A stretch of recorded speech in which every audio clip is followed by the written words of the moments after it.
கொஞ்ச நாளைக்கு முன்னாடி பார்த்தீங்கன்னா, ஒரு நர்சரிக்கு போற வேலை இருந்துச்சுங்க. ரொம்பவே சின்ன நர்சரி தான். ஆனா கொஞ்சம் செடி வச்சிருந்தாலும் எல்லாமே நாட்டு செடியாவே வச்சிருந்தாங்க. வாங்குன செடிக்கு பில் போட போறப்ப தான் கவனிச்சேன். நெறைய அரிசி வெரைட்டி வச்சிருந்தாங்கங்க. நான் ஏற்கனவே கருப்பு கவுனி அரிசி, சிகப்பு அரிசிலாம் யூஸ் பண்ணியிருக்கேன். அங்க இருந்த அரிசிலாம் பார்த்தீங்கன்னா, ஒண்ணுக்கு ஒண்ணு கலரும், ஷேப்புமே டிஃப்ரெண்ட்டா இருந்துச்சு.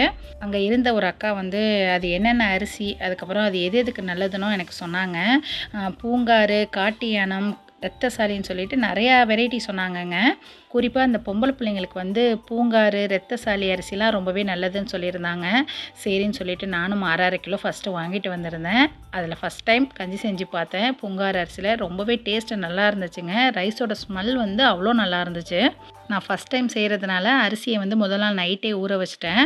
ஊற வச்சிருந்த அரிசிய மிக்ஸியில சேர்த்து கொர கொரப்பா அரைச்சு எடுத்துக்கிட்டேன். நம்ம ராகி கஞ்சிலாம் காய்ச்சுவோம் இல்லையா? அதேமாரியே தான் காய்ச்சிருந்தேன்.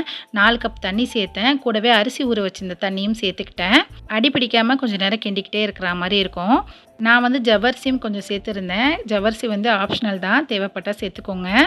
இனிப்புக்கு பார்த்தீங்கன்னா, அச்சு வெல்லத்த பாகா காய்ச்சி சேர்த்துருக்கேன். லாஸ்ட்டா கஞ்சி ரெடியானதுக்கு அப்புறமா தேங்காய் துருவலும், கொஞ்சமா பசுநெய்யும் சேர்த்துருக்கேன். வீட்ல பசங்க மிச்சம் வைக்காம ஏதாவது ஒண்ணு சாப்பிட்டாவே அந்த ரெசிபி ஹிட்டு தாங்க. இந்த கஞ்சியும் அப்படிதான் சாப்பிட்டாங்க. நீங்களும் ட்ரை பண்ணி பாருங்க.